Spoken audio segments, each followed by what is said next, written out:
کے خلاف مسئلہ ہے، لیکن آج کل پوچھا جا رہا ہے بہت زیادہ. تو یہ بیماری آج کل عورتوں میں بھی آ گئی ہے، خود لذتی کی. تو اگر انزال نہیں ہوتا، ڈسچارج نہیں ہوتی تو غسل فرض نہیں ہے. اگر ڈسچارج ہو جاتی ہے تو پھر غسل فرض ہوگا اور گناہ بھی ہوگا، توبہ استغفار کرنا چاہیے. تو یہ ہینڈ پریکٹس وغیرہ یا ان چیزوں کی طرف نہ لڑکے کے لیے جانا جائز ہے، نہ لڑکیوں کے لیے جانا جائز ہے. یہ بالکل حرام ہے، اسلام میں اس کی بالکل اجازت نہیں ہے.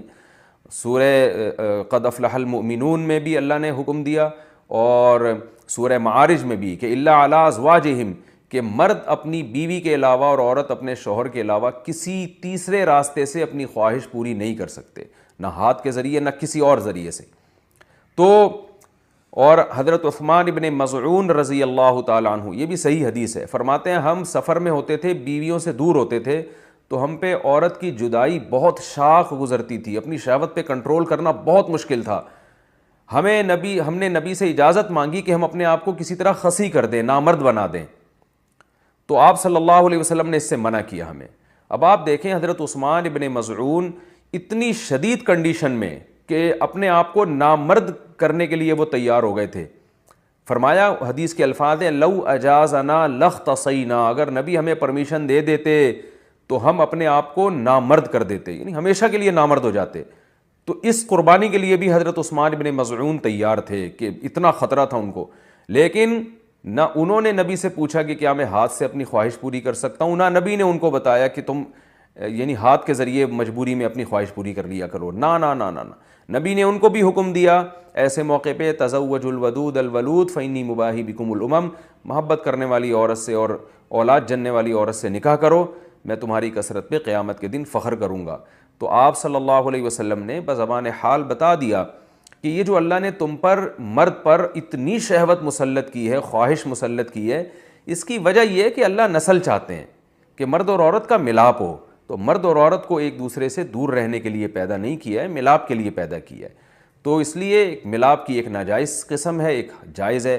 ناجائز ہے گرل فرینڈ بوائے فرینڈ، یہ حرام ہے.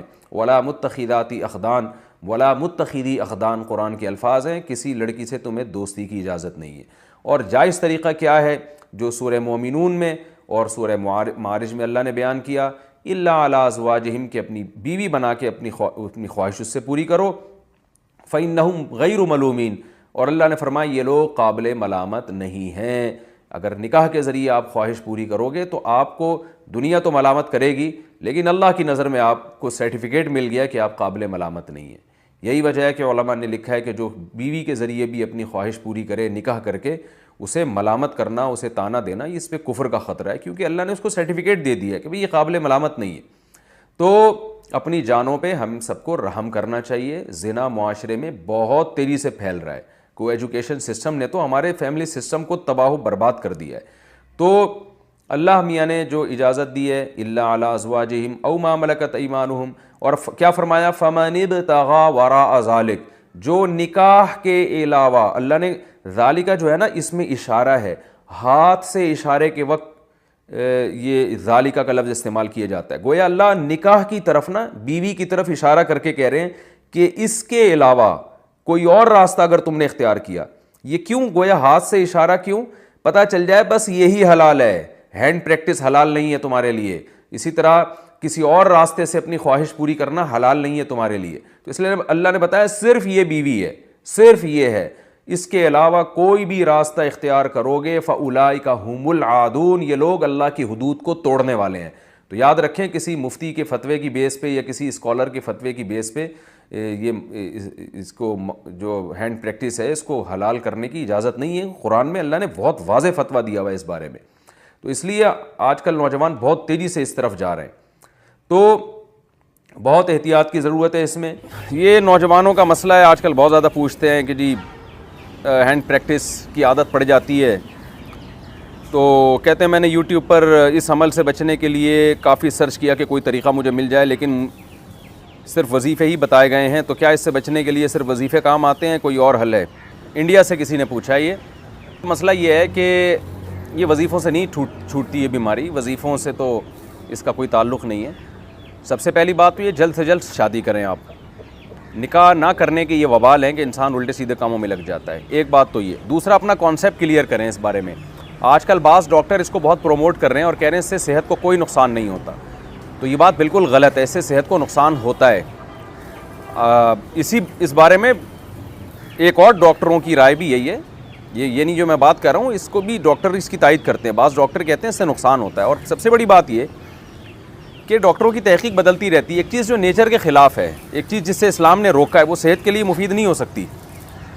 ایک پروسیس رکھا ہے نا، ایک نیچرل پروسیس رکھا ہے، آپ اس سے ہٹ کے کسی اور طرح سے اپنے آپ کو ڈسچارج کرنا شروع کر دیں تو یہ کیسے پاسبل ہے کہ نقصان نہیں ہوگا؟ آج ڈاکٹر کہہ رہے ہیں نقصان نہیں ہے، کل یہی ڈاکٹر کہیں گے تباہی بربادی ہو رہی ہے۔ تو پہلی بات تو اپنا ایک کانسیپٹ کلیئر کریں کہ اس سے صحت کو نقصان ہوتا ہے، کیونکہ اگر آپ نے یہ مان لیا نا کہ نقصان نہیں ہوتا تو پھر موٹیویشن اور زیادہ کمزور ہو جاتی ہے۔ اس سے انسان کہتا ہے کہ کوئی نقصان تو ہے نہیں تو کرتے رہو۔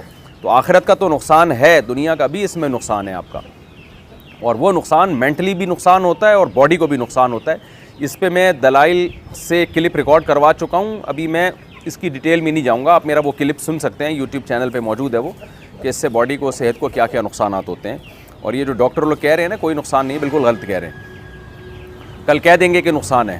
تو سائنس کی تحقیقات بدلتی رہتی ہیں اور بہت سے ڈاکٹر کہہ بھی رہے ہیں کہ نقصان ہے اس سے۔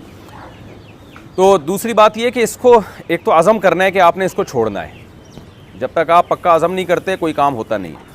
دوسرا کام آپ نے یہ کرنا ہے کہ جی آپ یہ دیکھیں کہ کن اوقات میں آپ اس عمل میں زیادہ مبتلا ہوتے ہیں۔ عام طور پہ نوجوان جب رات سونے کے لیے لیٹتے ہیں تو نیند نہیں آ رہی ہوتی، تو پھر اس طرف دماغ جانا شروع ہو جاتا ہے۔